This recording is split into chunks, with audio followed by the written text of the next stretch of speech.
He's got blue lips. Yes. Is he dead or No, alive? not Papa Smurf. Ha!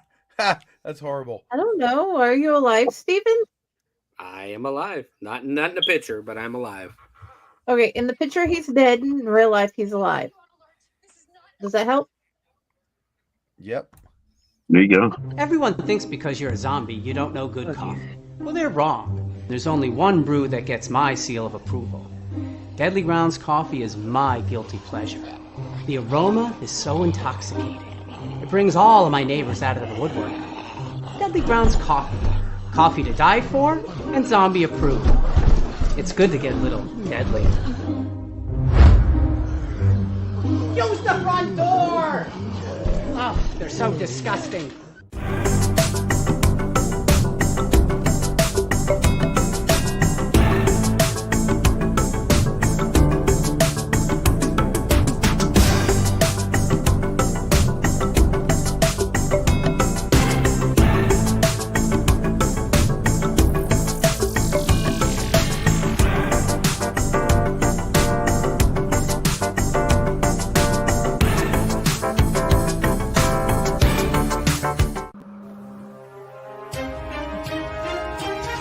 The Dorkening and all affiliated shows are not intended for anyone under the age of 18. The following may contain discussions or scenes that have adult situations, graphic violence, nudity, strong sexual content, and graphic language. This show is intended for mature audiences only. Viewer discretion is advised.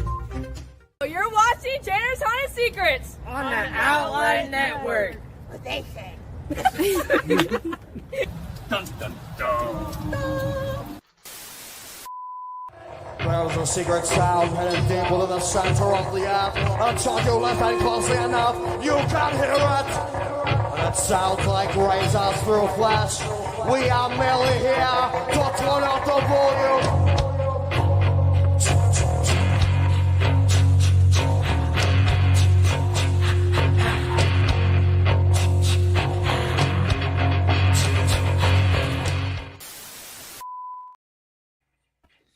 Hello, hello, hello, and welcome to Chainer's Haunted Secrets, my corner of the freak show that we call the haunted house industry. And I am excited because here we have made it past that wonderful threshold that we call New Year's. And here in 2025, I am super excited, even though we didn't do the show on New Year's Day. People were telling me no, but I know that you guys all want to know more about the haunted house industry, so we should have done that show. I'm just saying. But here we are now. We have Friday, we have Dr. Raz, and my goodness, we got somebody here in the corner, and I am really confused on what the heck I am looking at. I know that he is absolutely a wonderful friend of mine, and he is part of the Hell's Dungeon crew as of right now, but he's going to continue because haunted house industry actors is just absolutely, they never really truly retire.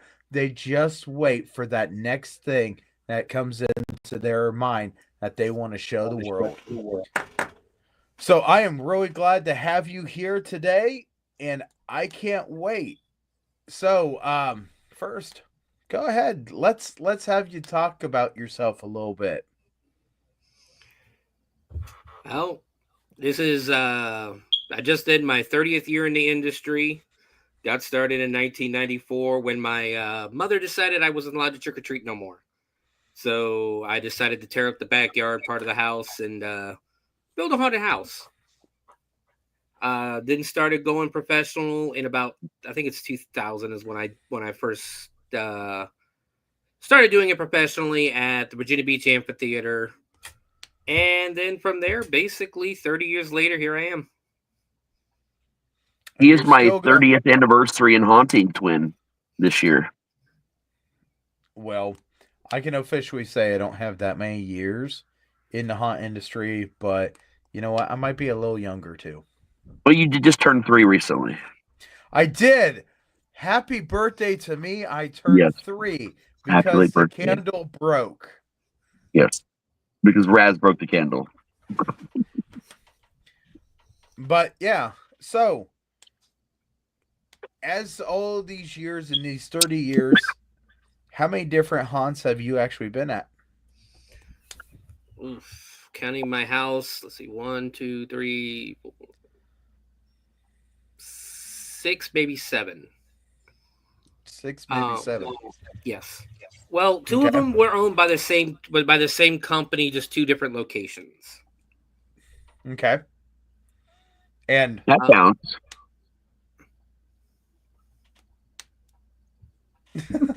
hi, Steve. So, my question here is, you couldn't go trick or treating anymore. What really got you started into haunting? I mean, no, that's 100% what did it, because I wanted something. I wanted Halloween to continue. I didn't want to sit here and 13 or 16 years old and go, well, I guess I'm just handing out candy for the rest of my life. No, I wanted something to do. I always loved Halloween. I always loved Halloween. Even as a kid, I loved Halloween way more than Christmas and any of the other holidays, because just something felt special about it. And, I enjoyed dressing up. I enjoyed doing the costumes. And then it's almost like a way to release my creativity. I know it doesn't seem like it because I do podcasting and everything as well, but I'm actually a very, very shy individual. Especially in a social situation. I don't speak much. But when you put me in a costume, you put me in front of people, it's like shell's broken, and I'm going to go out there and I'm going to do whatever I can to make sure someone's entertained. So, yeah, it's basically 100% the whole no trick-or-treating no more, because I had to do something to keep Halloween, the spirit of Halloween, going. Okay. And Friday, I'm going to start you off. Thank you. Did you find a haunting mentor to help you learn the ropes, or mentors? Yes, I guess you could say. I mean, when I first started doing it, it was just me putting stuff on in the backyard. We had a very small townhouse. It was a very small backyard. For the first couple of years, our haunt was like 3 scenes. Then we moved to a neighbor's yard, and it became 6 or 7 scenes, a little more, in depth than that. But when I went to work for the Virginia Beach Amphitheater, which is was the first haunt that I worked for, my mom was a bus driver, and one of the kids she drove was one of the managers of the big haunted hayride in the area, and they had signed on to put on a haunt at the amphitheater. So she gave me my first spot. She taught me what to do, basically, and she actually broke me a little bit more out of my shell when it became to more people coming through. So I would have to say Janice Winkler. Awesome. That is awesome. Hell yeah. So through the years, as you've went through different haunted houses and been actor here and there, what really feeds you to keep going? I mean, the Halloween spirit, the ability, basically like the creativity of it is really what does it for me. I've had this chat with Braz before, where I always wanted to get into movies when I was younger. Mhm. I was really, really small when I was like in my 20s, and I was like, when I graduated high school, I was 129 pounds, and like 5'8". I'm not very tall in that, and I always wanted to be the killer. I always wanted to be the Jason or the Michael Myers of the movie. And unfortunately, in Virginia Beach, there wasn't that many opportunities to do that kind of stuff. So it came out in haunts, where, and the haunted houses that I worked for back home were kind of different than Hell's Dungeon, where Hell's Dungeon will let me be what I want to be. The haunted hayride that I worked at, this is what we want you to be. This is what we want you to, how we want you to dress. And then you just develop your character around that. Been there before. Yeah. So what's one of the favorite roles that you played throughout the years? Honestly, the past 2 years, the elevator operator and the gravedigger was actually a lot of fun this year. As many times as many jerks came through this year, I still had a lot of fun doing it, especially once I got into the rhythm of what I wanted to do. You're fantastic, man. Honestly, these last 2 years have been a joy to work with you, man. See, he's thinking about retiring, so Raz is going to butter that role as much as he possibly can to keep some I do it great in every talent. conversation he and I have, and I have been for months. You can ask him. Yeah. So I got new shit for him he doesn't even know about yet. So what's some things that, you've came across and it's just been like a moment and you've came across it, but you come out on top? I mean, every time you can't really scare somebody, turning it around and just making them laugh or doing what you can to entertain them. I worked at the Nightmare Mansion in Virginia Beach, literally right on the ocean front. It's a year-round haunt. They haunt all summer because it's a tourist attraction. We had a lot of drunk people come through, needless to say, because after 8, 9 o'clock at night, people are hitting the bars up on the beach and that, and we're 1 block away from what we called the block. And we did our best not to allow drunks to come in, but needless to say, they slip through every once in a while. And trying to hold your temper while they're banging and beating on, walls and glass. Because at that haunt, we were behind a wall. We didn't actually get out and interact with people because of the dangers with how drunk a lot of these people were. Trying to hold your temper, not yell at them, not cuss at them, not break character. Which I can honestly say, I think this year was the first time in 30 years that I broke character, and it was twice. Once because somebody passed out in the scene, and the second time because this girl came in and immediately started saying she's going to hit anybody that gets in her face, that's going to touch her. And I took my mask off and got in her face and said, if you're going to do that shit, you do that shit out here. You don't go in there and do it. By the way, that was totally my fault. I had her so razzed up, it wasn't even funny that night. Well, it's like I said, I don't see myself as a protector, but I know there's a bunch of kids in there. Right. There's a bunch of people under the age of 18, and a lot of them kids don't look like they're under the age of 18. So the last thing we need is them to get into a scene and somebody bump into her or something like that. Yep. So I'm gonna I did my best to try to put the fear of God in her before she walked in there. Well, moments before you went up to her and she started talking to you, told her I was gonna rip out every piercing she had, and she started freaking out about that, and then I'd already gotten her outside. Actually, she started talking to, I think it was Josh, as I think's the kid's name. I walked over when she was getting in his face. Oh, yeah. Yep. So I'm like the 3rd or 4th person she came into contact with. Yeah, I'd gotten her first outside because I was still in that new character, and then I was changing when she was buying her ticket, and by the time I started walking back, everything was already happening, like, out in queue. Right. That's crazy, man. We ended up I ended up removing her that night. So, Jenny, you look like you got a twinkle in your eye, and I can't tell if you've got to go to the bathroom or you got something to ask. Maybe both. Maybe. So, what has been one of the hardest lessons you've learned from haunting? Holding my temper, honestly, because when you haunt, you're gonna get called names. Your people are gonna do what they can because they're trying to cope with the fear that they have.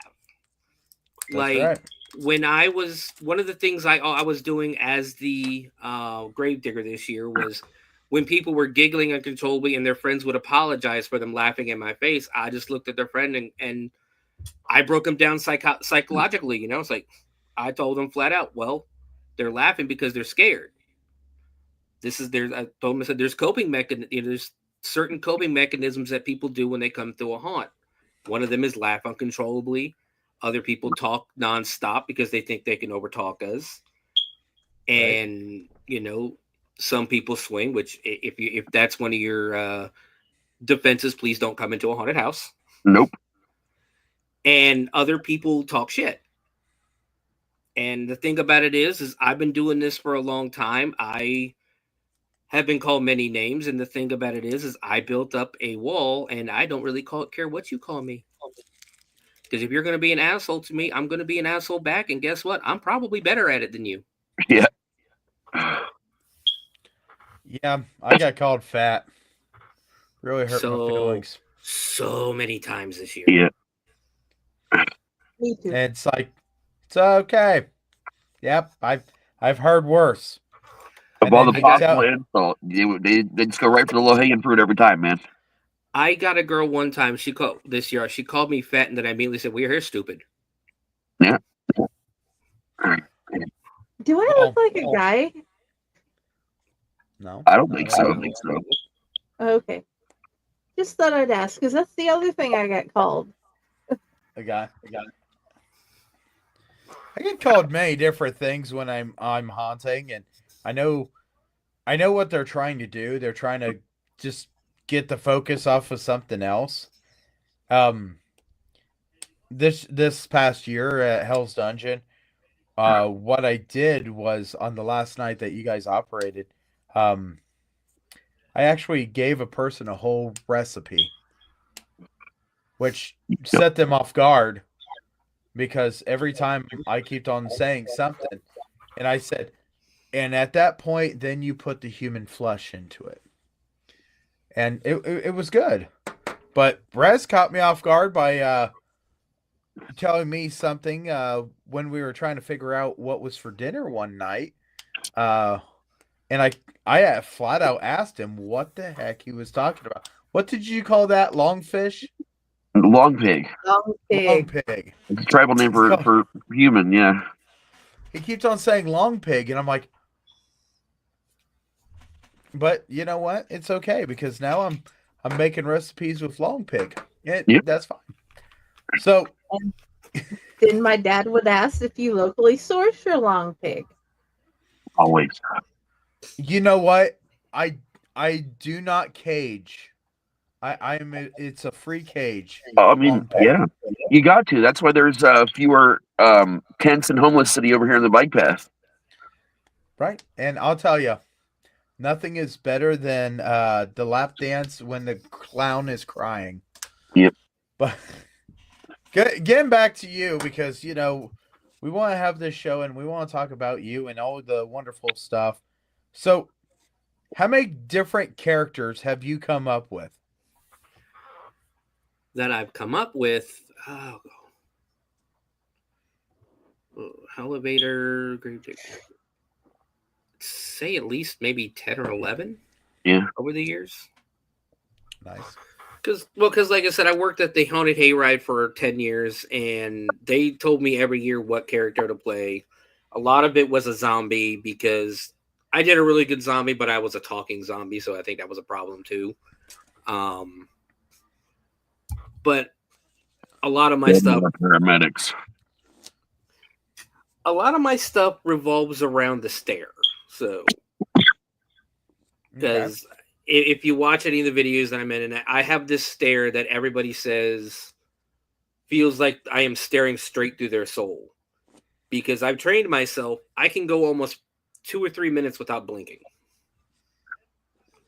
And I will follow somebody halfway through the haunt if I need to, just staring at them. I'll tell you, if you could come up with a character and have that stare and just have that omen that goes with it, and then go get yourself a Jack in the Box and glue the lid shut where it doesn't pop open, I think that would be perfect for you. Just because no one likes the Jack in the Box, especially when it doesn't pop, because you're waiting for it, you're waiting for it, you're waiting for it, and it just after so long, it plays in your head that it will pop, even though it's glued. Well, and that's what I've said a lot about, about haunting, and that is, sure, some scenes you can, go balls to the wall, but a lot of times less is more. Yeah. I've always said, well, I think one of the scariest, honestly, I do think one of the scariest haunts ever would be somewhere where you just walk through the scenes the whole time. Nothing happens. You're walking because inside, in these people's mind, they're building up, okay, something's got to jump out, right? Something's got to jump out over there. And if nothing happens, then at the very end, just freaking nail them. People would complain, because nothing happened the whole time, but at the same time, they'd be scared shitless. Yep. So I'm going to be honest. I went through a haunt, and we were the last group, but no one told the people that we were the last group. And as we start going through and this and that, me and 3 other guys were all going through. We're all like looking at the scenes, looking at this, looking at that. Halfway through, we basically got this pretty good idea that their crew was gone. And as much as we were like, okay, well, maybe they're not, and maybe they're like waiting for this big thing. As soon as I walked out, and I said that was one of the coolest scenes. It would have been cooler if there was actors, and the actors that were right beside the exit turn around, and they were horrified to see not only was there 4 guys that just went through the haunt and they weren't in there, but it was me. That horrified them so much. Yes, I got my money back. Yes, I was invited to come back at a different time, this and that. But boy, was I waiting for one of those guys to absolutely slam me down and just do something terrible to me. But I never got it because they thought it was all shut down. So the owner apologized. He said, "Man, please come back." I said, "Oh, I intend to, because I would like to actually see how the actors fit in these rooms that looked amazing." My buddy on the way home made the comment, he's like, "I didn't realize that no one was going to pop out until we got like towards the second to the last scene." He goes, and I'm not going to lie, I've been through a lot of these, but that was just the creepiest thing with everything being gone. I said, "Oh yeah?" He goes, "Yeah." He goes, "Especially when we went through the one room that just had a whole bunch of smoke, and I thought the building was legitly on fire, and these guys all got out of there, and no one told us, and now we're going to burn alive." That's fucking awesome. But you know what? I know what you're saying. I really do. I mean, man, when you go through different haunts, and some of the worst things is having the lights on and having no music, and you're just waiting for somebody to come around the dang corner that is not supposed to be in that scene or in that haunt. But yeah, that's always a great feeling. Suggestion to any haunted house: please go out, talk to your local police departments, and tell them we offer our building for a free opportunity to do a building search. Yep, we've done it before. They feel really awkward going through something like that. I'm just going to say, it does not make an officer feel good going through doing a building search, and here's an animatronic that's not operating. And as soon as they get through and they say, "Yeah, there was nobody in there," the person that was doing the lesson says, "Go back through. He's in there." But yeah. So, Friday, I can't tell you. You got a twinkle in your eye again? Oh, I have many questions. We got Stephen Oh, here. okay. I want to say things. I like asking questions. It's Stephen. So, have you written out any of the backstories of any of your characters? One, Coney. I Red wrote, I Raven? wrote, I wrote the backstory for Coney the Clown I remember Ooh. seeing this somewhere. because I Love posted it on Coney. Facebook. Yeah, you did. That's really the only one there. I have ideas of backstories for a lot of the characters, but the only one that I actually wrote out because it fit because they were shutting because Coney is the ice cream clown, but he's Yeah. not named because of the ice cream cone that's on his head. He's named Coney after Coney Island down in. I know everybody thinks New York City when they think Coney Island, but in Cincinnati we have a Coney Island here, and it was one of the first parks that I had gone to with my wife because my wife, her parents, and the company they used to work for used to do a company picnic there every year. So that was one of the first places I got to. One of the first dates we really got to go on, one big date. And I named it because they just tore down Coney Island. They just closed it and they tore it down, and they were basically the one thing Coney Island is known for was their pool. They had already torn most of the rides down, and I think for the last year or two, right? Yeah. Coney Island was just the pool, and I thought, at the time I got the Coney mask, just made the costume and everything. I'm like, this fits perfectly. They're tearing down Coney Island. What if somebody who used to work there, cherished grew up going there, cherished the place, that's all their childhood memories, somebody who has mental problems, worked there for a little bit, and always wanted to go back and work, but didn't get the chance, and they just tear it down. Mm-hmm. How does he react? And that's essentially what the backstory for Coney was. Yeah. That is awesome. I would love it if you wrote more about your OC's lives. I love learning about Haunter's characters. Raz has given me 2 amazing stories. Well, and like working at Hell's Dungeon, both of my characters they're similar in their backstories, kind of, because to me, if you're a demon in Hell's Dungeon, you're working for Rufus. Mm-hmm. Especially if you have a specific job like elevator operator or gravedigger, you're the guy who they have to go through to get to the next realm, or to go through the Hell's Dungeon. Because my thing to them was always, if when they, especially again when they started threatening violence, you've got 2 options: that way or back out the door. This is the only chance you get. And like both of them, like I believe Dexter, I called him Dexter the doorman. He was the elevator operator. Had worked for Rufus for 400 years. His job is to basically take the souls to whatever level they're supposed to be at. And the gravedigger basically, again, has been employed for many years by Rufus, and his job is to vet everybody that comes through them doors and decide, sure, you can go take the test.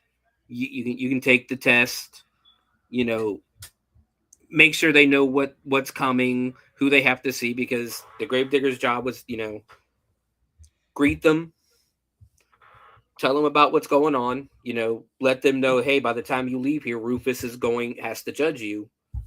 But before you go much further, you have to stop and see the Voodoo Queen and Mambo Marie. They have to stop to see Mambo Marie, the resident Voodoo Queen, because she has to prepare them for for the journey that lies ahead. That's the gravedigger's job. And like I said, everybody, to me, any character that I have in there inside the dungeon itself will be under the employ of Rufus.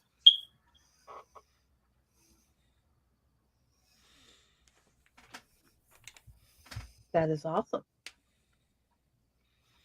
I know sometimes it's hard to make a backstory for your character. One thing I will say is if you are able to make a backstory for your character, it gives you so much more pride in your character, and it will absolutely um, fulfill that character up even more. And that's one of the greatest things is when you're doing your character, you're trying to figure out why your character's got that backstory, and it just gives you more ideas. Okay, well, this is part of the backstory. Okay, well, if I can do this, my character has a backstory that deals with cremains. So it was a no-brainer that Chainer would walk around with urns attached to him. And it worked really great having Grandpa until Grandpa decided that he needed to be retired and seal himself up, and that's and now Grandpa is officially part of Hell's Dungeon forever because I can't unscrew the top of Grandpa, and I said forget it, and I actually placed Grandpa somewhere at Hell's Dungeon. Yeah. That doesn't mean that there's not going to be another Grandpa. That just means that that one's just going to be there forever. Oh, and it helped me too with the two characters where, with the doorman, with the elevator operator last year, I decided halfway through once I got that timing down with the lights, with the strobe lights and that when the elevator quote unquote started falling, he's going to change attitude. He's going to be this friendly Beetlejuice style character at first, making jokes, telling you what's going on. Hey, we're going down here. The further down we go, it's going to get bad the further down we go. And then all of a sudden it'll stop the strobe, and it's like, oh, what is going on here? That is not supposed to happen. Then it would start the shaking would start again. The strobe lights will come on. And that's when, boom, like the strobe lights have this effect on the elevator operator where he just goes freaking insane and gets this murderous stare in his eye, and he will corner you in a corner. Like he will just put you in a corner until it stops, and then he's back to normal. Same thing with the Gravedigger this year. He didn't smile. He barely laughed. He barely changed facial expressions the entire time. He had this. I would literally, the first thing I would do is for about 10, 15 seconds, just walk up, get in their faces, and stare at them. And then start my lines. Because to me, again, being at the very front of the haunt, it's my job to set a tone. And I'm going to make it creepy. You get the creepiness from me. He's not going to take your shit. He's gonna insult you. If you ask if you want to ask a question, he's gonna flat out say, "Is it a dumbass question?" Because if it is, no, you can't ask the question. Well, in that case, I've got a lot of questions I can't ask. Well, I'm not the Gravedigger. I'm not the Gravedigger. I'm actually the picture you have here is what's left of Sweet Tooth. Speaking of pictures, I know that there's a person that's got some control over some pictures here, and that person may be wanting to start pulling them out. There's Coney. There's Coney before we took the eyes out because I could not see shit out of that. Yeah.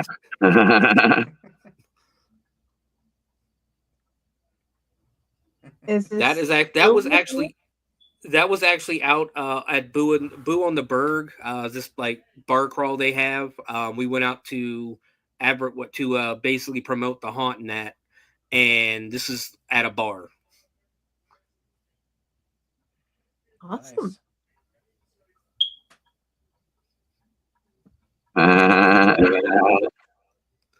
That is the elevator operator. That is the creepy stare, but she was also in the way. So yeah, she was. Give a chick Nora, man.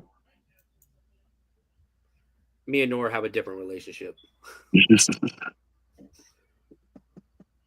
That is literally just a selfie I took right outside of the elevator before the show started. I like the brain. I think it sat up a little high, but I don't think the one thing I always asked her to do though, I asked her to bring down the bandages a little bit so people could actually see the brain. Yeah. And it's just made of gelatin. Another Coney. Yeah, I'm proud of Coney. I like Coney. I do Again, too. this is pre-cut the eyes out. This was blackout night last year when I was in the finale.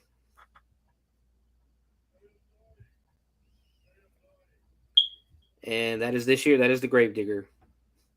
That's where Pyle said I had blue lips. Yep. I think they were supposed to be black. I'm not sure what the makeup artist was. I had everybody who did my makeup this year. It wasn't just Andrea like last year. Yeah. Because I had easy makeup, just make me look like a ghoul. Right. That was actually from the night the lights went out. Oh yeah. Yep. We had no makeup. We couldn't do the they couldn't use the airbrush or anything, so they just put white on my face, kind of did the beard like black marks on the side, and then just I think she took mixed some black makeup and water and just stripped it down my face. Yeah. Was that your guys' first night? No, that was the night we had the blackout on September. Yeah, it was have a gay day night. It was the Pride night. Pride night, yeah.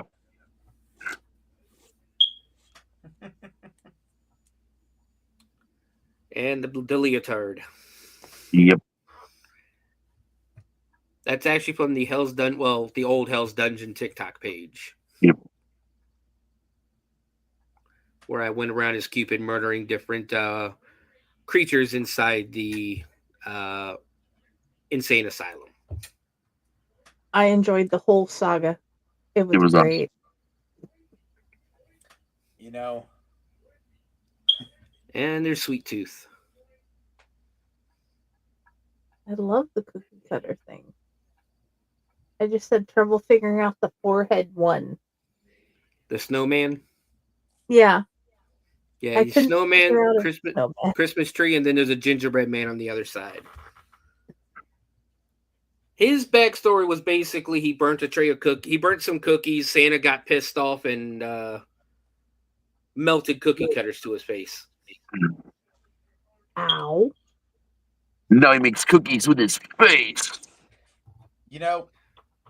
I'm hoping by next year I can have a nice black outfit with white trim that has nice little not rings, just little loops. Nice little loops inside. That way I could be Trader Claus again. That way we can make sure that Fred that Fred can get another shadow box of different items. Me and Pyle set in my office forever and built a shadow box of all the shit Trader Santa got for Christmas and give it to Fred. I was decorating that Christmas tree with many different items. And some of the items I didn't even think I was ever going to see, like a bus pass. Who the heck? Well, I knew that was coming. But no, the bus pass is funny. Bus pass is what caught me off guard because, heck, this guy's like, yeah. And then as soon as I took the drill and put a hole in it, he looked at me and goes, well, I'm glad I bought a car. Yeah, because your bus pass now has a giant hole in it. But no, I love going down to Hell's Dungeon. Love seeing the creativity that you get. And are you going to be there next month? I believe I am. I believe I have already said that I will be there. Yes, it's in stone. Now, I was drunk when I said it. Does that still count? Yes. Well, let me just tell you right now, there's a project I'll be working on down at Hell's Dungeon. So as soon as that project gets done, I'm sure that me and you need to get some good photos together. Okay. It's a scary brush. I live right around the corner from the dungeon. Well, I'm just saying, man, you need to get some photos with me because there's always going to be something. But let me just tell you, if you want a chicken wing, you can eat a chicken wing with me. Chicken wings are delicious. Yep. So is a big guy in Daisy Duke shorts. I don't know. I've seen myself in the pink leotard, so Anyway, and I still have the wig.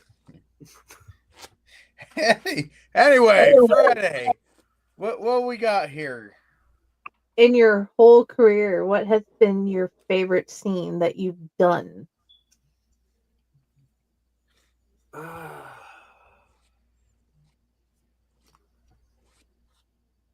I would love to say it's a scene from the hayride because I was there for so long, but the one scene it would have been got ruined by the owner. I've told Raz the story. Yep. And it's a reason I can't watch the show Dexter because I get angry every time I see the show Dexter because that was the reason it was ruined. But I would have to say it's a toss up between the elevator and the gravedigger.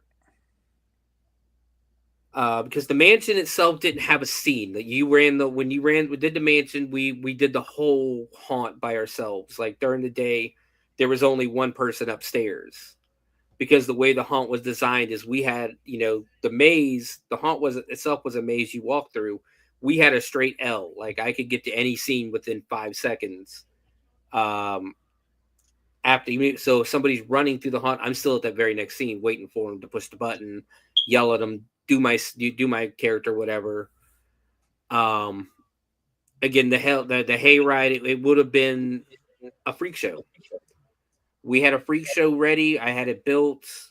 They basically put me in charge of what we call the tunnel, which is the main attraction of the hayride. They basically this really long barn that they lock everybody inside of. That I wish they would have made wider because the freaking tractors always hit the stages. But 10 days before they opened, the owner comes up to me and goes, "Hey, Stephen, we're gonna do something different and we're gonna do something different in the tunnel." Okay, JD, we open in 10 days. My shit's built. My shit's done. Well, we're gonna change it up a little bit because there's this brand new show called Dexter coming out. But I'm done. You don't understand. It's done. It's built. Well, we're going to change it up because we're going to do Dexter now. So I had to go from being a ringmaster introducing freaks to a serial killer in a shed, basically killing the same freaks I was going to introduce, like a Black Widow killer. I had a guy in a cage. And it kind of pissed me off. To the point, like I've said now, this is like almost 20 years later, I still can't watch Dexter without getting angry. Understandable. But yeah, it would probably be a tie between the elevator operator and the gravedigger. I think the gravedigger may be a little bit ahead because I got to be an asshole. And it was encouraged. Yep.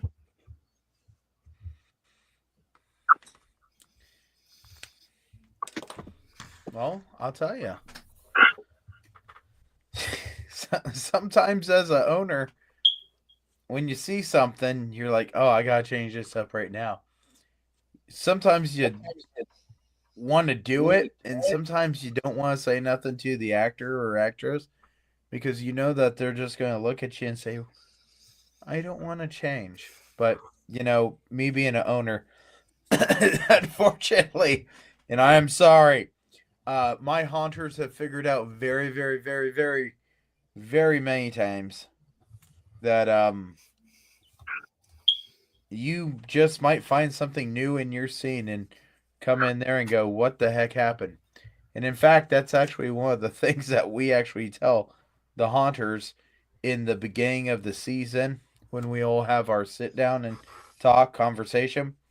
Hey guys, just to let you know, come early, go look at your scene. If you see something that's new, try figuring out how to work with it or say something to us. That way we can explain why in the heck's it in your area. And I get that one. I 100% get that one. You know, things change the whole season. I've always said if you can meet a haunter that's done working on a scene or their haunt before October or before September, before they open, that guy's not done. He's not done yet. He's lying. Oh. They're going to work on that scene. They're going to work on that haunt all the way through October 31st. You know, it's just the nature of haunting because you walk through and you're like, God, I could change that real quick. Yep. Just took me 5 seconds. Or I was look just what more I annoyed. found. I was just more that he hired me to build a scene, design a scene, create it and all that good stuff. And then a little over a week before we open, he's like, change the whole fucking thing. Oh, yeah. Yeah. Plus, I worked for the guy like year round and he was kind of a dick anyway. So I'll tell you, I love the philosophy that us chainers have. It is scare with one hand and use the hammer in the other hand because we are unfortunately notorious for having people go through and we're scaring you with drills and hammers. And what you don't know is we just made that look like a construction scene really quick because we had to fix something. Yeah. Yeah. Well, I mean, that's what we did this year too. With they tried that one night, they tried to put the fountain on, and water went everywhere. So I just kept telling him, we had to pause this. We had to pause. We couldn't start the haunt for almost like 30 minutes late because we had to get 5 gallons of water off the ground, off the floor. Yep. And for almost 2 days, the carpet was still wet that was in there. So I was telling people, watch out, watch your step over here. We had a little bit of an accident and you're stepping in pee. And that actually made one of the reviews we got on Google where they were talking about, it was one of the times that Stephen was actually mentioned in Google in his scene. He was mentioned by a customer, and apparently he had done such a good job, he had scared the piss out of the group before us, or something like that is what they said. It's pretty epic. You know, I want to come down to Hell's Dungeon one day and scare somebody so bad that they almost pass out. Hey, Like you did your haunt? Yeah, I have done at my haunt a couple of times. I mean, one person, she absolutely passed out, told away, and another was on the brink of it and snapped my fingers until they got the attention back. Hey, I'm okay. But, it'd just be fun just to go to a friend's haunt just to do it that extreme for someone to go, okay. But, hey, Friday, you got a twinkle in. You know what? We got to fix this twinkle. Can we put a blindfold on you? Because when you got something that you feel like you got to say, you just can't wait. Oh, there we go. No twinkle. No question. She ain't got a question no more. Oh, I have a question still. I love asking haunters this because it's usually a fun story. Out of all the improvisations you've had to do in your career for this scene or that scene or something going completely wrong, what has been your favorite improvisation story? Well, when it comes to things going wrong, nothing beats the whole, hey, you're walking through pee. That was epic. Really? We had this one night at the hayride, and it's really not an improv. Something went wrong. Something went badly wrong, but we had to basically step up and actually it was a couple of times at the hayride something happened where I had to step up and take over someone's scene with literally a tractor waiting outside. The first time was we had one of the first years that I was working for the Haunted Hayride. We had this scene, and this is their stories weren't the best sometimes, but they were doing it basically. The hayride was overrun with insane, mental patients, and that we were all wearing nightgowns, blood covered us, and all that good, all kind of makeup and that. But Michael Myers had given us power. I didn't say it made sense. It wasn't my story. But we ran with it. Well, one night we had this scene in the tunnel where one of the patients would zip line through the wagons, and she would land on the other side because the doctor was supposed to be like drilling into the patient's head. So she, the strobe light comes on, she goes over, the cable breaks as she's sliding, and she ends up knocking herself out almost because she hit the stage. Luckily, it was just a stinger, but we had to go in there as the monsters, push the front tractor up and out, I'm sorry, I take it back. They pulled the first tractor out. The second tractor we had to push back so the ambulance could get in to get to her. And we had to basically scare the people on the wagon, entertain the people on the wagon, try to distract them from what was going on in there. Because they didn't know this. They just saw this poor girl end her life or what. Yeah. And then after that, we had to basically create a whole new scene on the fly inside the tunnel.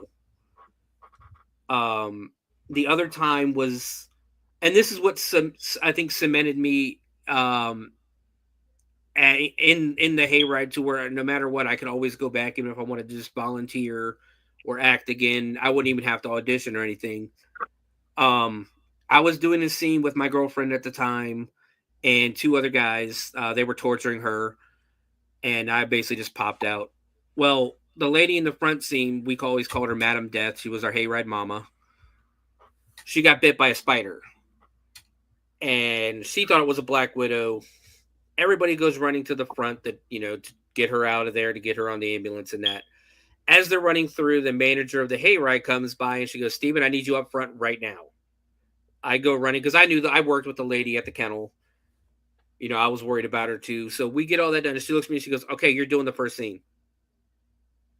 What do I do?" You've heard Donna, what she's been saying. Just try to say that and do your best. Oh, by the way, make sure you laugh so the tractor driver knows when it's time to leave. I had less than 2 minutes to create an entire scene just to tell them what's going on and everything. And this is a different year. This isn't the Michael Myers stuff anymore. So that was fun that night, because I got, within 2 minutes, and the fact that I was able to do it kind of I was impressed with myself, but that's probably the best improvisation I could come up with. There's stuff at the Nightmare Mansion because we didn't have characters. We just went with the flow with whoever was coming in. We read the crowd, we just did what we had to do, what we could do to scare them and entertain them while they were inside the mansion.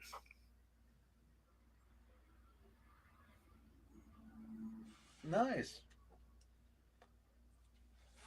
I'll tell you, improvising is one of the hardest things, but once you come up with something, it is like a whole snap. I got this. Yeah, and that's like I even told Raz this, I work better without a script. Like all these TikToks that I've been part of, it's shocking. I think there's only been one TikTok where we've had to do more than one scene, one cut, or one scene. Even the Gravediggers Rules video. Yep. We were there less than half an hour. Mm-hmm. Filming all those scenes. And it was one straight cut, but I forgot what to say a couple of times, and then Raz wanted us to add a couple of things. Yeah. But still, a half an hour for all that was impressive, man. It really was. It's a long video. So, my question for you is, being a haunt actor, I'm sure you like to go to other haunted houses and see their actors, right? Yes. So, what is one that you went through that really grabs your memory? I remember when I was a lot younger. I'm from Virginia. I'm originally from Virginia Beach. We basically went to the Outer Banks quite often because the Outer Banks of North Carolina are right there, like less than an hour away. On the Outer Banks is Gravedigger the Monster Truck's workshop. Right. For a couple of years back in the early 2000s, he did a haunted house to basically raise money for his children's PTA for their school. Okay. And they did an amazing job. Like, I'm kind of shocked he didn't keep going with it because they did a really, really good job, including chasing. You had to, because basically the finale was you got on the back of a monster truck and you go riding. They're doing the donuts and everything in the yard and the field and everything. There's a guy, I don't know if he was standing or he was on like a chair with stilts or something on the back of this four-wheeler chasing the gravedigger or the monster truck with a chainsaw, reaching inside, trying to get people in that. And that was one of the coolest things until I moved to Ohio and went to Wilmington Hollow Hayride. Yep. Because in that one, there are two semis with flames coming out of the smokestacks, chasing you on what looks like, I believe it's a school bus with the top cut off. Yeah, and they bump you too. Yeah, and it's like high speeds, and that impressed the hell out of me that they're able to do this. Yeah. I'm sorry I didn't get to go and see that. There was another one that used to be on Clio Road a long time ago that they would also they would bump the hayride. That one was pretty cool too. It had like trees that looked like they were falling over on you and all kinds of cool shit. Much smaller than Wilmington Haunted Hayride though. And of course, Dent. Dent is one of my favorite ones to go to. Actually, I will say Carnage was one of was actually last year. Carnage was probably my favorite one to go through last year. Or the year before last. I didn't get to go to any haunts last year. But Carnage in 2023 is probably one of the ones that impressed me the most. That's probably the one I'd go with. They always seem to put on a wonderful show, and good thing is here in 2 weeks we have Angela that was part of the Carnage group. And I don't know exactly how her interview is going to go. She might be in makeup because I'm excited, man. I might be kidnapping her forever. She's got the next show, and then the following show we actually go close to Friday's neck of the woods for that one. But we have some questions before we get to the break here. So let's go ahead and let's go with our wonderful favorite segment. Hell yeah. I just want to say before we start, I do love Angela. She's great.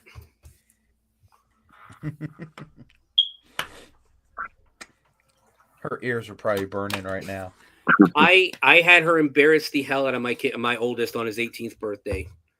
Yep. And she made him so uncomfortable. And it was hilarious. So now we're going to start the questions, and I think we have a total of 5 questions and then a bonus question. He asked, do you like trains? Actually, I do. We used to go to DC all the time back in Virginia, because Washington DC was only like 3 hours away, and I'm a big history buff. For those who don't know, I do a paranormal podcast as well because I do like history. I like more of a darker history, but we used to go to DC a lot. So one of my trips when I went by myself, I decided I don't want to drive. Flying, there's no point to fly. It's a 3.5-hour drive. There's no point to fly. I'm going to take the Amtrak. And it was one of the best trips I'd ever had to DC. Taking the Amtrak. So yeah, I do. I like trains. They're awesome. What's your favorite drink? I'd have probably Diet Mountain Dew is what I drink the most. But I do love a good lemonade, and I do like iced tea. I am a Southern man, so my sweet tea is always there, right there next to it. I drink so much of Diet Mountain Dew, I swear I should have a sponsorship from them. Yeah. Well, that's the thing. During the winter, I'll drink more soda than I do anything else, and then in the spring and the summer, when it's hot out, I drink a lot more sweet tea, lemonade, and things like that. Haunt season, I think I live on Monster. I don't have blood. It's just Mountain Dew in my veins. That's pretty much. Tell you impressed Res, you bring him Mountain Dew. Uh-huh. Chocolate milk also works. I love chocolate milk. There you go. What is the Gravedigger's favorite shoes? Shoes? Shoes. He got new blue shoes, so he asked about the Gravedigger's shoes. I promise it makes some sort of sense. Honestly, he wears Justin boots.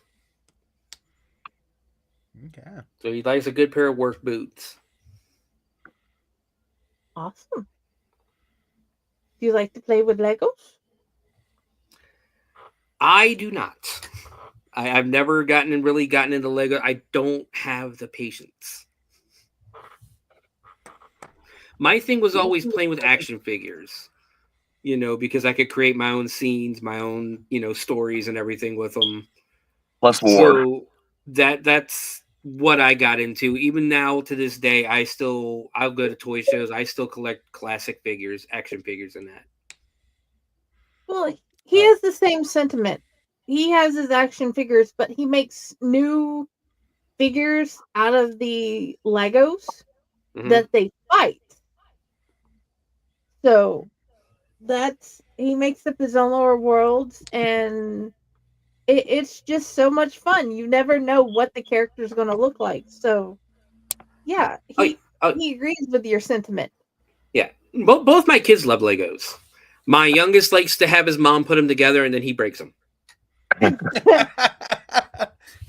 I need you to follow the instructions step by step, and then I'm going to go ahead and be like that guy off of Star Wars, and I can't remember his name.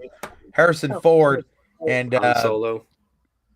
Yeah, Harrison Ford got a hold of somebody made a Millennium Falcon, and it took him so many hours to do it. And Harrison Ford grabbed it, and he was just not in the mood for anything, and he threw it over his back. And oh man, that just destroyed that Star Wars fan. Yeah. Yeah. And see the oldest, he's a big Star Wars fan, so a lot of his Lego sets are Star Wars.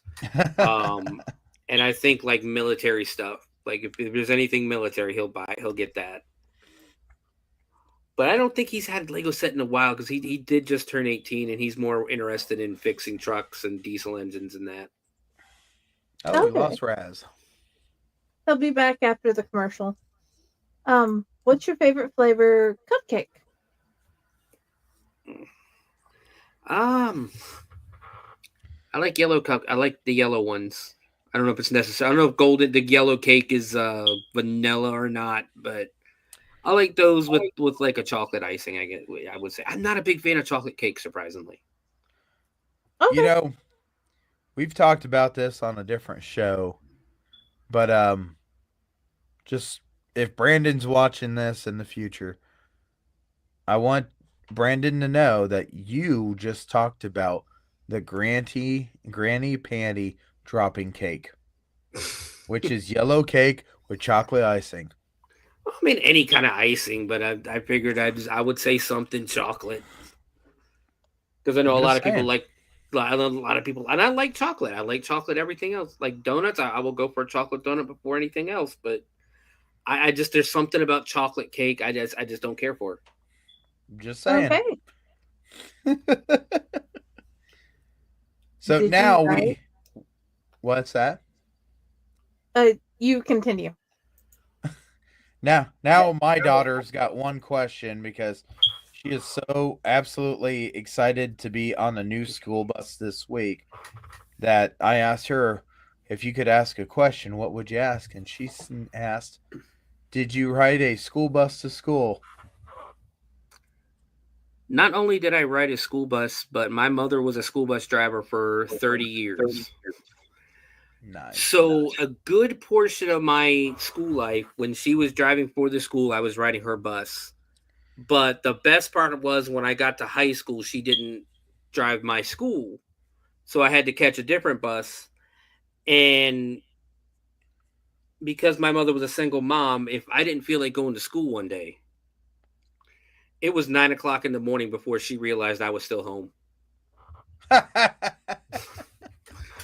She would come home 3 hours later, see me sitting there, and she'd just go, God damn it. Like, look, I just didn't feel like going, okay? I don't know what to tell you. I'll try better next time. Oh, I never said that because I knew better. All right, so I do believe at this time we are going to take a 2 or 3 minute break with our commercials. My question for you, my dear friend, is: are you going to stay with us, or are you going to hit the eject button and take off? I will hang out. All right. I'm enjoying myself. All right, because on the second half, I got a couple of things I would like to talk about. Not just you.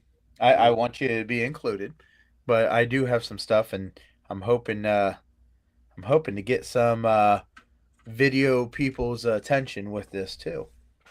So you can stay tuned, and we'll be right back after these wonderful words of our sponsors.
Greetings and Shabibans. We are the Retro Reductibus Cephala Podcast, a long-form bi-weekly show that celebrates all the things that made growing up awesome. Well, that sounds good, but I don't know what all those words mean. I think what Parasite Steve's trying to say is that on Retro Reductibus, we explore a range of retro goodness, from toys, video games, and movies, to cartoons, and even snacks and school lunches. Oh. And we do it all with a positive spin, a slew of killer guests, and some very adult language. And you know what else is cool? No. This crazy show is part of the Door King Podcast Network with new episodes every Tentacle Tuesday. What's that? And if waiting 2 weeks for a new episode gives you a sad, know that we drop bonus episodes all the time, like the off-format Crow's Nest and an interview series we call The Brig. You can listen to Retro Reductibus on Apple Podcasts, Spotify, Stitcher, or any app that's cool enough to carry the only show that celebrates all the things that make growing up awesome.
And look, we're back as I go and I get right back in to my seat here. I didn't know if I was going to make it back, but magically I did.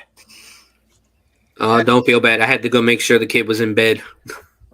Well, I actually had a light go out here in the dungeon, and my dungeon, not your guys' dungeon. And as I watched it, I just kept on thinking, I should change that light bulb. And I stared at it like 50,000 times, and magically, I got her changed. All right, so so once again, we have one of our members of the Light Network on here, and not only is he a member of the Light Network, he has his own show on the Light Network. And what is the name of the show? The Bloody Binge Movie Podcast. And would you do me a favor? And if no one's ever seen it, no one's ever heard of it, what is it, and why do you think people should watch this? Well, if you're a fan of movies, I don't just do. I know a lot of people will just do like one type of movie. Like a lot of people will just go through and do horror movies, or Grindhouse or anything. I try to combine everything: cult movies, Grindhouse, horror movies, sci-fi, monster movies, like whatever you can think of. It goes in. And my goal with this is to bring to the attention movies that may have slipped underneath, what is the word I'm looking for? The radar, I guess, slip beneath the radar to a lot of people in 2025 that may have come out in the 90s or the 80s, like Madhouse. I don't know how many people really ever heard of the movie Madhouse with John Larroquette and Kirstie Alley. One of my favorite movies growing up. Good one. So I wanted to, do it on the podcast. Moving Violations, another movie that a lot of people don't know about from the 80s. It's got Jennifer Tilly in it. It's got Bill Murray's brother. Again, a lot of people don't know about it, and that's my goal, is to bring movies and I do deep dives. I do it a little different than Tomb of the Terrible, where I know you guys, you talk about the movie and that. I will do a deep dive of the whole movie. This way you can either listen to me and go watch it, or just listen to me if you really don't want to watch it. Because trust me, if you ever get the urge to watch Amityville Thanksgiving, Oh, bash yourself in the face with a frying pan, because that's about what you're going to feel like doing afterwards. Oh yeah. Yep. Agreed. I'm not going to say that's an incorrect statement. I'm going to say that every movie deserves to be watched once. Yes. If you're drunk, maybe twice. Really drunk. But anyway. But yeah, I'm really glad. And I know this is on Fridays. When is this on Fridays? I do my best to do it by 4:00. To start it at 4:00. Sometimes it is 5, depending on what I got going on that day and how long it takes me to watch the movie.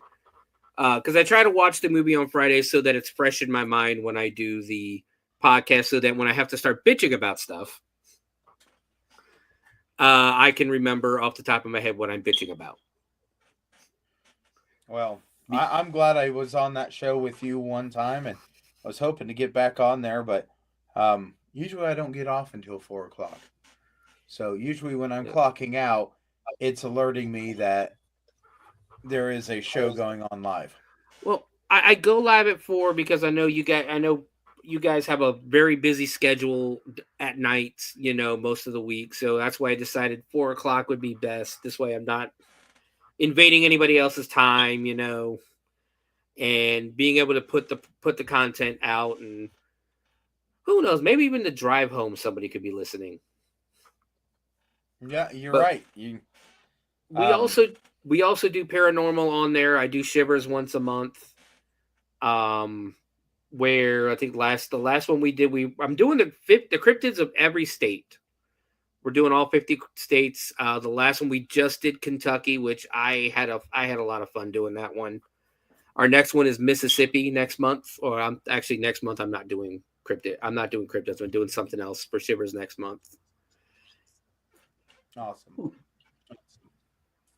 So it sounds like you've got a lot on your plate, and part of the Allight Network. We're really glad that you're here and you can have these shows, because I'll tell you, I've listened to it a few times when I've been able to actually take a breath and just watch something, and it's really nice. I mean, and we're really glad that you're able to come on our show here, because honestly, there's a lot of haunters, and that was one of the things. I was like, you know what, I need to make sure he's on the show. But by the time I said something to you, Friday already had you pinned down and poked and prodded until you said yes.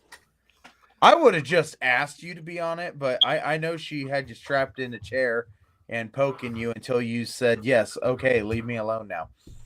Hey, some of them torture techniques kind of tickled, so. So right now I'm gonna jump around here for a second here, and then we can get back into different things with you. But something down I-75 that I go past every single day when I go to Columbus or down to Cincinnati is Entertainment Junction. And unfortunately, Entertainment Junction has tooted its last horn, and it is packing up everything. And some of the stuff will be moved to a place in Chattanooga, Tennessee. Why would I bring up Entertainment Junction on a haunted house industry show, right? Because, trains are not scary unless you're stuck on the tracks. And then it's very scary, and get out and forget your car because it's gone.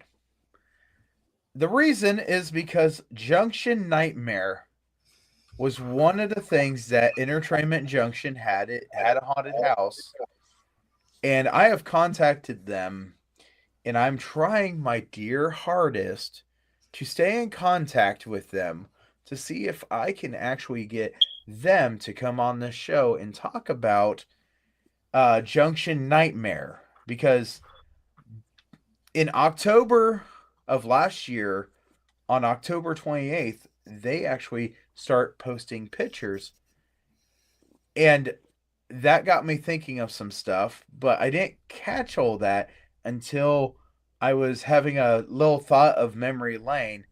And the first time I went in there, went through all the training stuff, and then we went through the other side.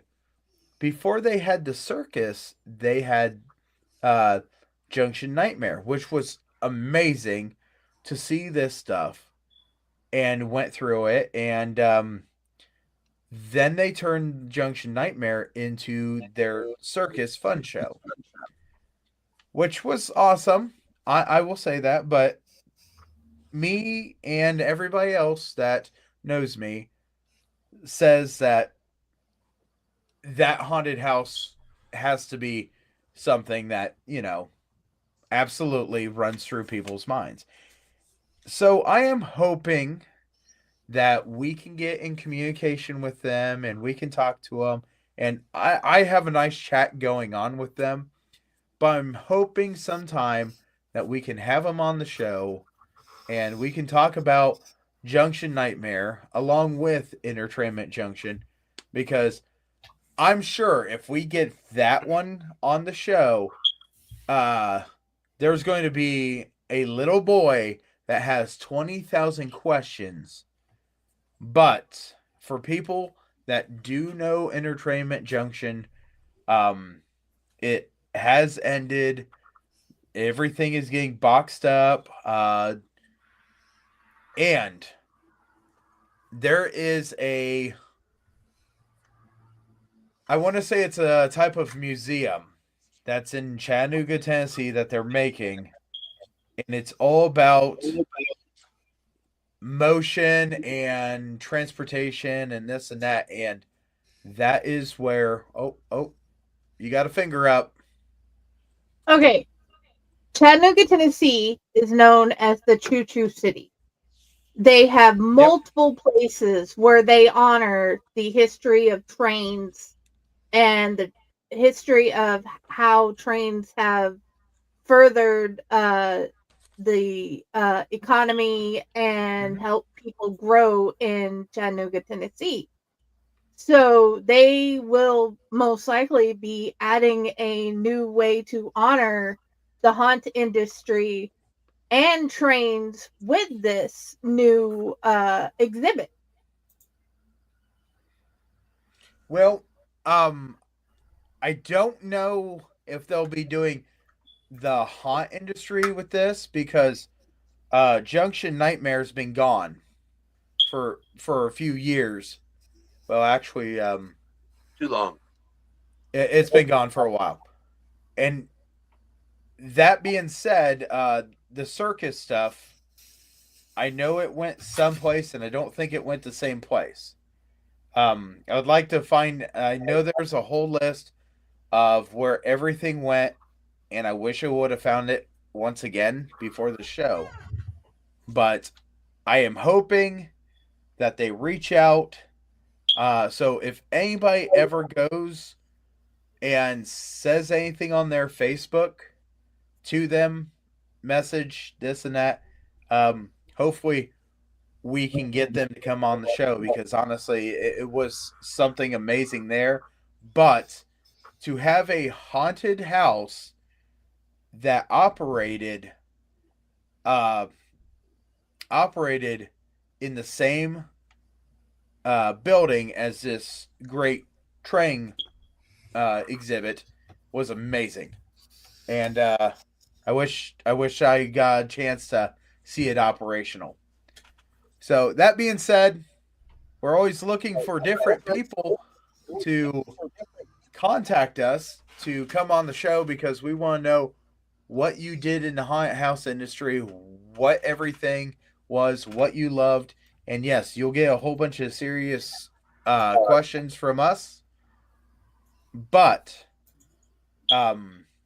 this is something that we're going into, and I know here in 2 weeks we have Angela that's going to be on here, and then 2 weeks later we have a dear wonderful woman. I can't remember who in the heck it is right off the bat. She will be coming with her husband and talking about their home haunt. And this is something that we have not had on the show before. We've had actors, actresses, this and that. It is Kennedy. Kennedy and Joshua will be on the show in February on the 12th talking about their home haunt, which is amazing because that's great. And then we have a few others that they want to come on the show and talk about their acting years, talk about what haunts they've been at. So, as we keep on going with this wonderful new year, I would like to find new places and new states that we have not touched. And we are also going to have a wrap up sometime, somehow, because I will be going to Transworld this year. So, if you see me at Transworld, please say hi to me because I would love to meet you. Yeah, but that's just one of those things. Yeah, Raz is going to be there. I'm actually going to go and hang out and be in a car for 6 hours plus with Mia, which Mia was the first person on this show. And actually, the beginning where it says you're watching Chainer's Haunted Secrets, right in front of my van, that was recorded at Mia's haunt, which is Carnage. We still don't know the fate of Carnage. I would like to know the fate of Carnage, but it's one of those things that sometimes you just can't make things operate. But, so is there any story that you would really like to tell about haunted industry, anything? And by the way, I'm going to send you a 9-volt battery. Yeah, I know. Because for 3 weeks, I've been hearing that on your show, and now I hear it on mine. It's because I got this new mic, and it's not the headphones anymore. So I'm surprised that no one's said anything, because I live right off of a main road, and I'm surprised nobody can hear the cars going by or the fire trucks going by in that. Well, I've heard it, but that's nowhere just near as annoying as the beep beep beep. Right. Dude, that beeping. Has absolutely caught my attention. I've watched your show and had it on in the car or had it on in the house, and I heard that beep, and I went through my house looking at the smoke detectors. And I want you to know, I have changed the batteries in mine because yours has been going off. It's one of those things where I tried to get into this damn thing, and it's like glued on or something. So whatever glued Grandpa's lid onto your urn, I think has glued this thing on. Now, at the same time, my mother's ashes are in this room as well, so I got a feeling she has something to do with it. I wouldn't be surprised. I can bring over the bell if you'd like me to bring over the bell. I don't know. She's kind of mean, so she might throw it at me. The bell will the bell I have here is a brass bell, and I hit it with a mallet that has a brass tip on it. That is what we call the haunting bell. We don't use it on the show or anything like that, but we had an issue one time during one of the shows where something caught my attention so freaking bad. But since the bell has arrived and once in a while we hit the bell, the problem has not caught my attention ever again. But that's a totally different situation than what our haunting is. Yeah, it was kind of weird. Like a week after she passed, we decided to make I decided to make one of her dishes that only she knew how to make. My mom was flat out Southern. Well, she wasn't Southern. She was actually from Rhode Island, but we're Italian. She never measured anything. So it was this weird bean dish with sloppy Joe seasoning and stuff in it, and it's actually really amazing. Well, I'm making it one night, and there's supposed to be biscuits in the middle of it with like cheddar wrapped with cheddar cheese, wrapped around some cheddar, a block of cheddar cheese.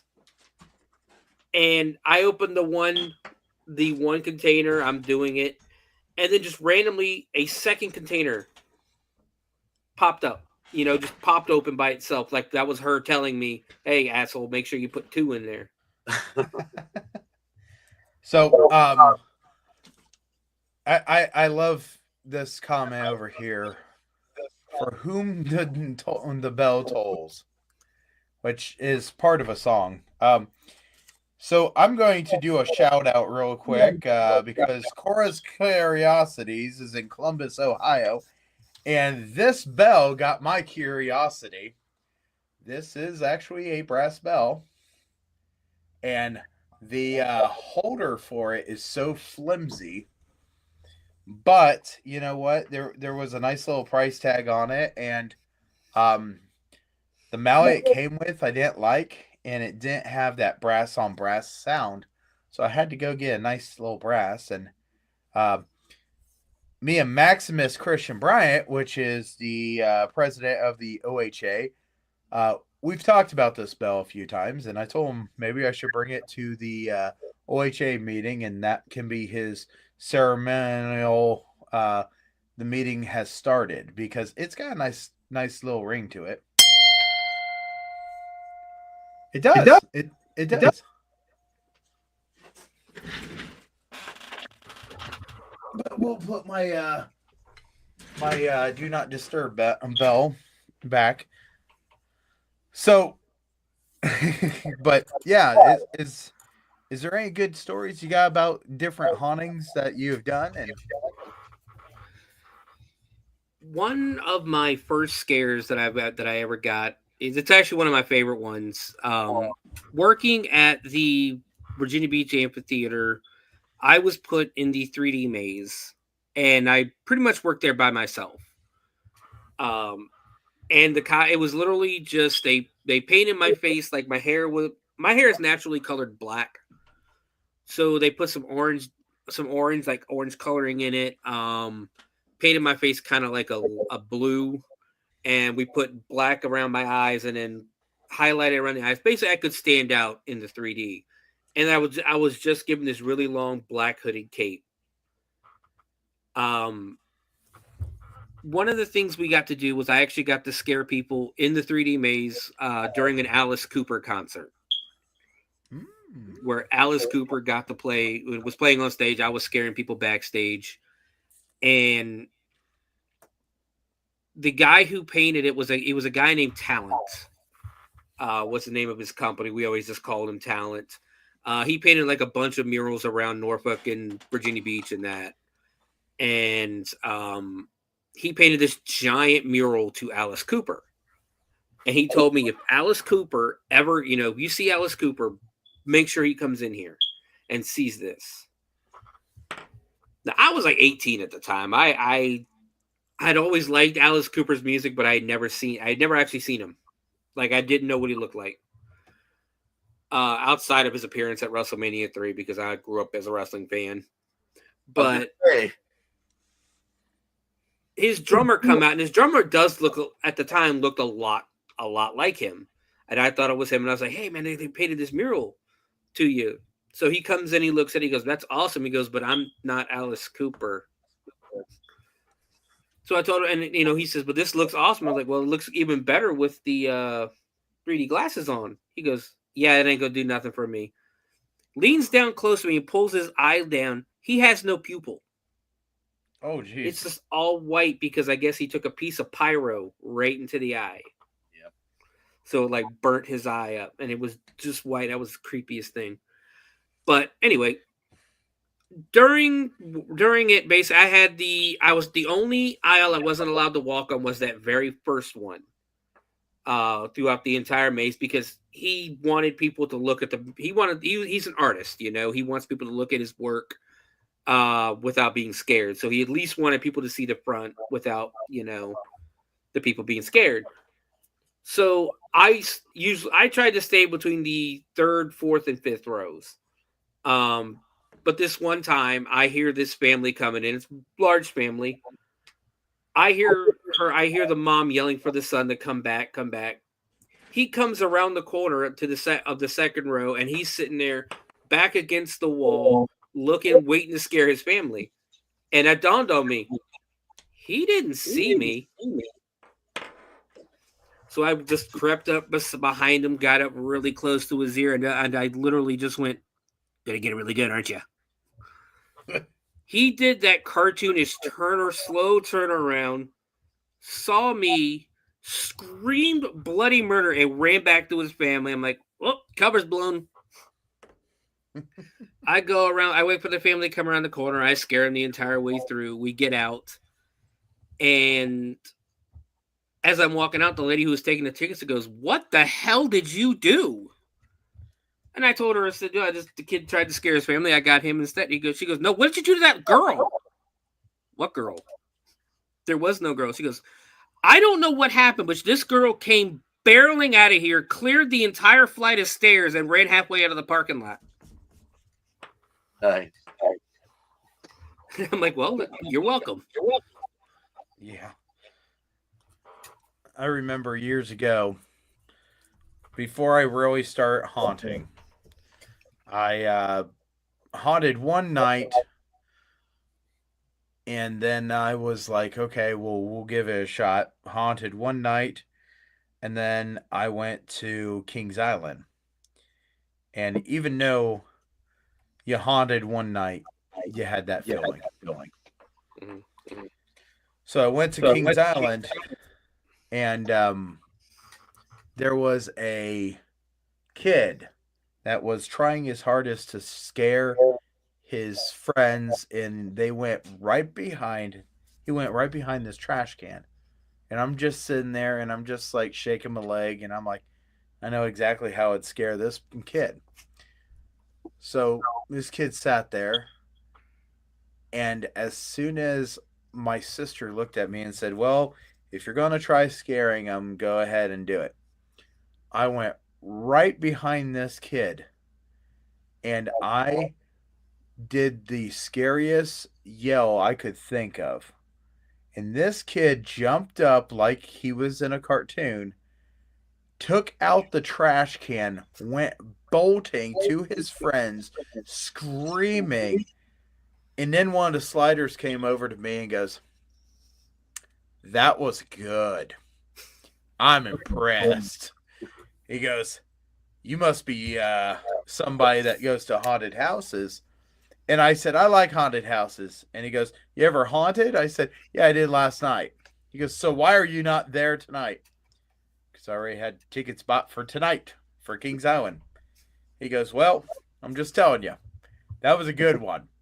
Not only did you take out the kid, you took out the poor family that was sitting there on the blocks.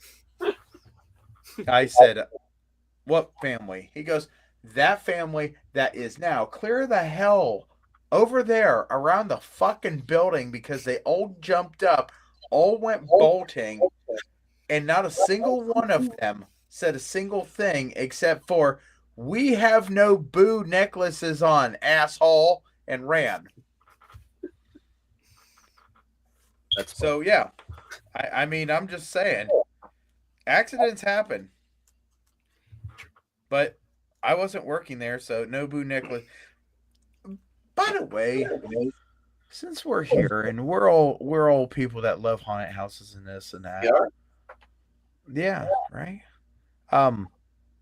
What's your opinions on no boo necklaces? No, not the no boo knickers. The no boo necklaces. I mean, we do the glow stick at the haunt for people that can't handle it. I get it. People want to, still experience it on their terms, which, what it is. It's something that I've just kind of gotten used to being part of the world, like spoiler alerts and tags and all these things to alert people to make things easier for people to experience horror. It's just something that you accept or you don't, I guess. Okay. No middle ground really with those. Well, my biggest thing is going to Kings Island and seeing somebody that is 45 years old that is annoying the haunters because they're like, oh, I got one of these. Oh yeah, that's weird, man. Yeah, this is 45 or older, or we're past 21, we're past 25, guaranteed. Yeah. And we have these Nobu necklaces, and they sell like hotcakes. Oh yeah, they do. Like, they sell out of the damn things in a night. How in the hell do you sell out of them? I don't know, but you sell out of them. The next gift shop's got 25,000 of these, and it almost seems like there is more people with those necklaces than not wearing them. Right. So, I don't know the purpose and the reason for, that type of style being done. And yeah, I know the magical. That's it. I know that part, but I mean, we don't charge for it. We give people the things to go to the haunt, like a kids and stuff like that. Like we don't charge for ours, but like for King's Island, it's Right, and that's the thing, you know. It was just one of those things that just absolutely caught my attention. That when they first came out, everybody's like, "Oh, you know, why would you want to do that?" And now everybody's like, "Oh yeah, I gotta get me one." I'm And the okay thing with them is, until they start to affect the a show or the people around them. right, That's when I start to have a problem because I don't know. That's one of the things I don't go to Kings Island very often because every time I go to Kings Island, I have a very bad customer service experience. No matter what shop I'm in or anything like that. But last time we went for a Halloween show, I literally had to tell these two little like teenagers. They were like right up on us going through the trail and we're like, "Look, I want to be scared, so go ahead of us or back off." right. Like I want to see the whole thing. By the way, I do want to also point out this is not me looking at anyone and saying, "How dare you," in a negative way. This is just me looking at it and not understanding. So if somebody could absolutely get a hold of me, sit me down and say, "This is what started this, and this is why we continue to do it this way," I'd be appreciative of it. I just, that is not my forte. And I know if you've got kids that cannot handle stuff, that is a understandable thing. But when you have somebody that's going through buying the thing and taunting the actors, the taunt that is just not acceptable. There's nothing to that you're not understanding. That's all that right. is. Specifically, Right. I just don't understand why in the heck you would pay almost the price of half of your ticket for something like this. If you're gonna act like that, yeah. Right. And that's like I said, in this show we never want to talk negative, and this is not a negative talk. This is a absolute, I don't understand it, and if somebody could explain it to me, I would love it. And that's just how I'm going to put that. I have a theory. You have a fairy? I have multiple fairies, but I have a theory. Okay, go ahead. Okay. In a lot of the instances, you have the ones that want to experience the haunt, but they want it haunt light to be able to get through it. And then you get the assholes who just want to use it to taunt the haunter to say, "You can't go full bore on me and I have the power." Yeah. Right. And then you have the ones that do have the heart problems that want to go, they miss it, but they can't deal. Right. Or the anxiety that's really bad and they're trying to help themselves get past it. Yeah. So, and then you have the parents that will get them for their kid, and then the kid not understand and still want it and like take it off and get it full bore and not understand. Right. Which that is what Dante did, because we got him the haunt light pass, the Nobu Haunter thing, but he's like, "Nah, I don't wanna." And then he just goes through the thing because it was a kid haunt, but it was right for his age. It was, oh my god, I don't understand. I'm gonna die. But was understandable. He was like, too, but he wanted to do what sister was doing because she didn't have the Nobu, the haunt light pass. Right. So you have that.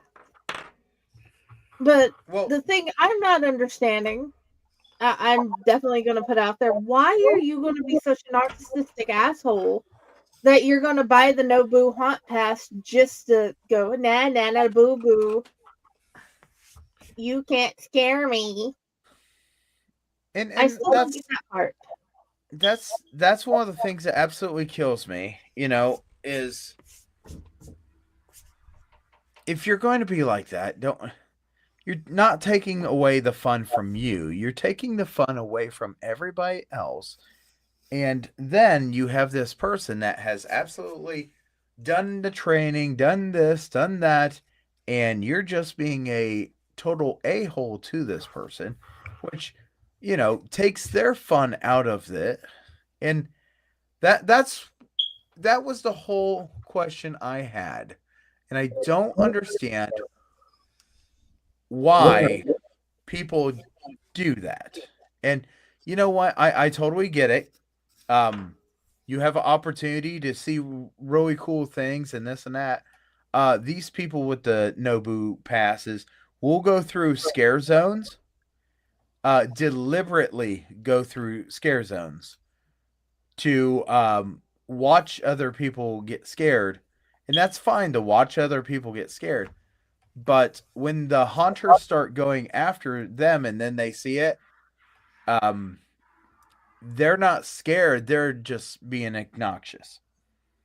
So me saying this, let me go ahead and say, if you are one of the people that do that, please take in consideration of the fun you are sucking away from someone else, because this is a activity people pay money for to have a good time. We do not have any no boo passes at ours. We offer a no boo trick or treat during the day. You make it out for that, that's fine. The rest of the time, oh no, it's game, and let's hit them as hard as we can. Last year we had some people that were like, oh well, we don't want to be scared, but we wanted to go through. Well, this is why we have the no boo trick or treat. So I think we are going to make that change. And yeah, but people in this industry, we want to entertain. And I know that everybody that is a actor wants to be in it, wants to entertain. And even Friday, you go places, you want to be entertained. Yes. Oh yeah, and you already became one of the fairies. I'm a fairy. You have become a fairy. Because Raz is a fairy and I'm a fairy.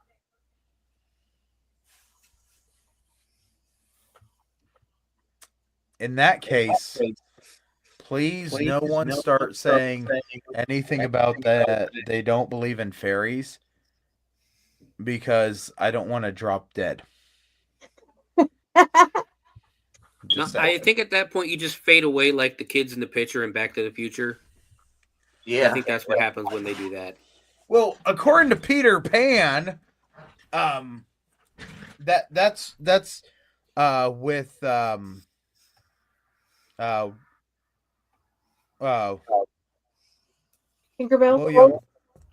William,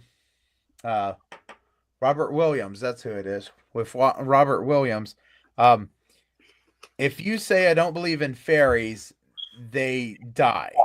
And the only way you can get them back is if you clap your hands really loud and say that you do believe in fairies. So, why we're jumping down this one, I don't know. Except for there is a haunt. I know, right? I didn't mean to.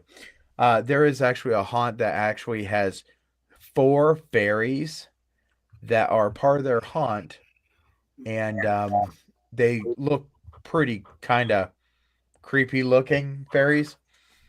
And it's the same years those fairies were discovered was the years that the haunts camps were started. And that's spookery. Something pretty interesting.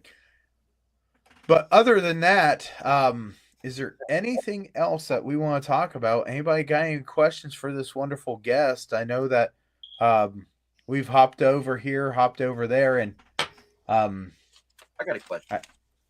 You got a question? Yeah, I got a question. What's it going to take to keep you hunting this year, man? I know that was a question. I honestly can't answer that question right now for my back to stop hurting. I kind of messed up my back last week shoveling snow, and as somebody who lived on a beach for 35 years, needless to say, I didn't shovel a lot of snow growing up. So Okay, so deliver Sunday, me and Pal will rub on you. Next topic. So yeah, I kind of messed my back up last week shoveling the 3 freaking feet of snow we got here in Ohio. Oh yeah. By the way, I keep trying to talk my wife into moving to Florida, and she keeps saying no. But it's like, look out the window. There's a good reason. There's a good reason. Not allowed. Yeah, I was on a snow sled on that little mountain hill behind the haunt theater live and the haunt basement. I've literally been lying in a bed for a week trying to get this back to stop. Like for about 2 days there, I couldn't even walk. But I can't answer that question honestly. It's not that I don't want to keep going. It's things going on in the personal life that I really don't like to discuss. Yeah, I know a lot of but that has a lot to do with it. So what you're saying is you're not retiring as much as you're going on vacation.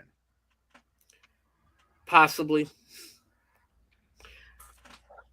I'm not a very black and white, type of person. I always have that gray spot, Oh, that's fine having a gray spot. If you have too many, consult a doctor. I don't believe in doctors. The wife yells at me about that one all the time because I've been to a doctor since I've been 18 years old. I think I've been to a doctor 3 times. Are you saying that you don't believe in doctors or don't believe in the way of doctor? I don't like doctors. They like to poke you with things. They like to poke you with things, and I don't like being poked with. So does people in jail. And that's why I've never been there. So, and that's why I've never been there yet. No, this is like one of the most laid back episodes that we have ever done, and I'm very glad to be able to just lay back and relax and have you here. And if you ever feel like you want to be one of the guest hosts and come on in and spend quality time with us, say something, and we'll get you on there as long as we ain't got 10,000 people in here, because I got you. some of our guests like to invite the whole family, even the family that's down the street. And you know what? That's perfectly fine, because once you're a haunt family, you should have haunt family. Yep. Yes. And on this night, he can take my place. No. And I'll watch from the audience. No. As long as you're popping questions in, because one of the best qualities that you have, and I'll say this over and over, because the question was, why would I have somebody as a co-host on anything if they have never done anything in this industry? I said, because I know the answers. She doesn't. She legitimately wants to know the answers. And as much as I know about our wonderful guest here, there are things that I'm not even thinking of asking, because you've already asked them, because you legitimately don't have the answer.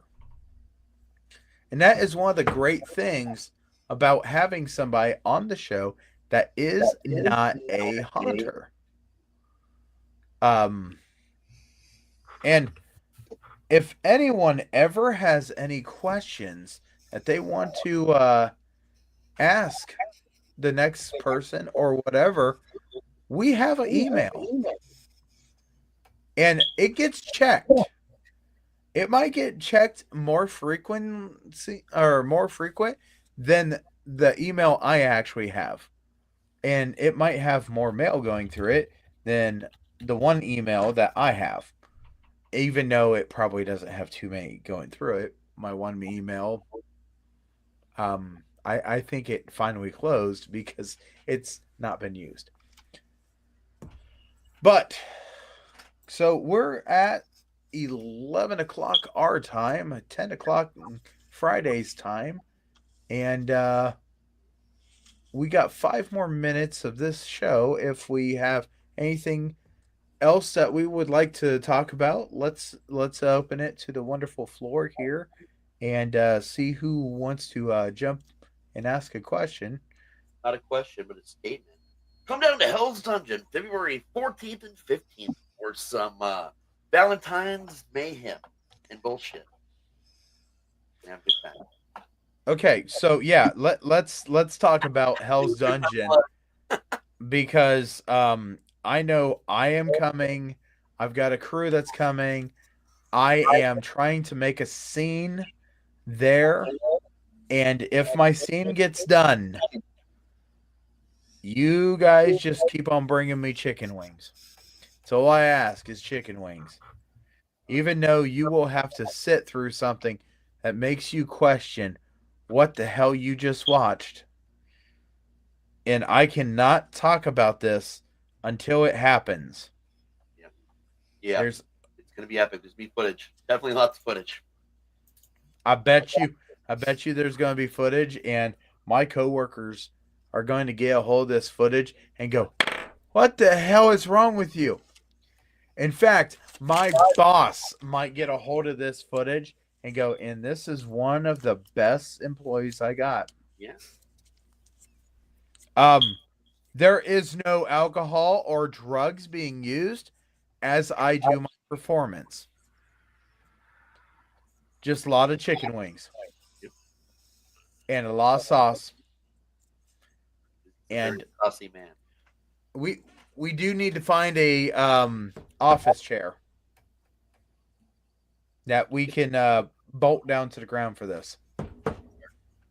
There's so many thrift stores over here, man. What's that? There's so many thrift stores over here that all have office chairs, like $5. Yep. Yeah. We need a chair for that. Other than like that, 6 within a 5-mile radius. Yeah. Other than that, hey, you know what? We didn't get a chance to talk about this, and Raz, I would really like you to talk about Hell's Dungeon and how the Grinch went with that wonderful breakfast. It actually went really well, man. The community really enjoyed the whole breakfast with the Grinch. We all had a good time doing it. It's definitely my friends decided it's going to be an annual thing now going forward. So we're hoping to see it just keep growing, you know. And I'll tell you what, if you want to have a birthday party, you go down to Hell's Dungeon, and they have dungeon darts. You can sign up online. I do believe that you can go to Facebook and go to Dungeon Darts and get everything signed up, right? Yeah, you can go there or experiencethedungeon.com and just click on Dungeon Darts.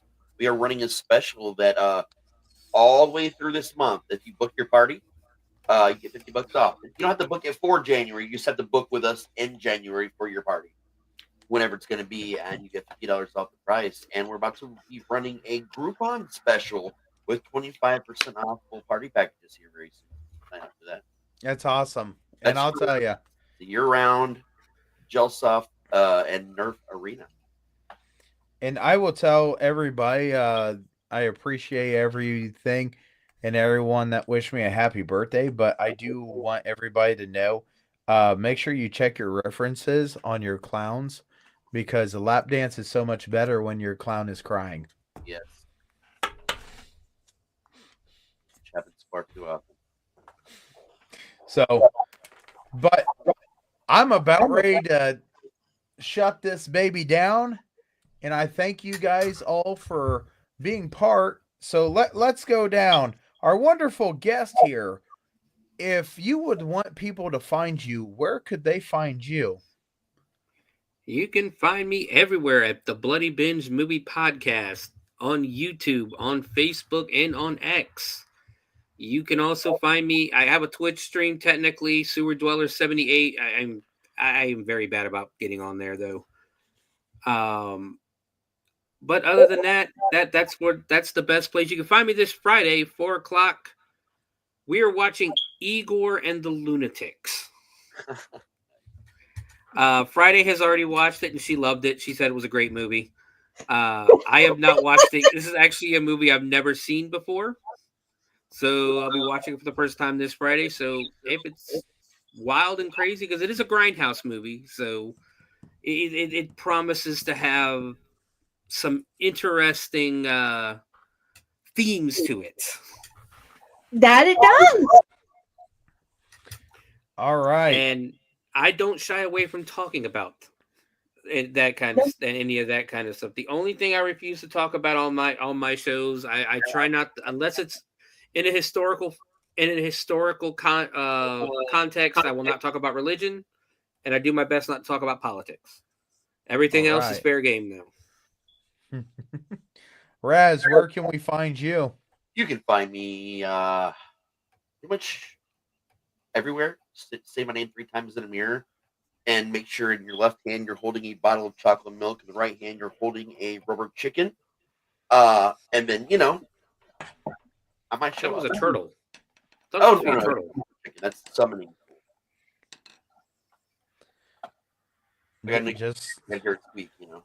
Just so you know, there might be a challenge on that one.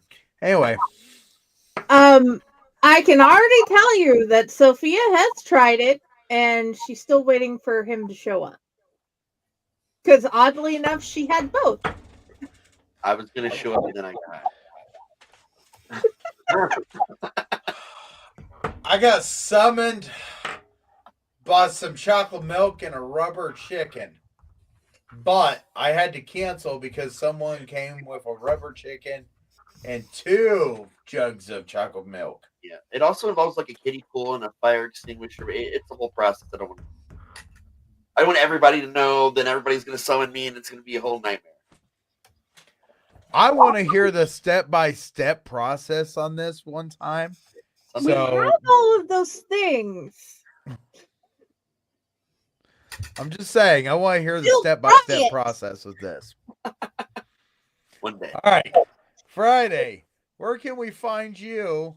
And if you're ever saying a message to Raz, you're actually talking to Friday. It's very true.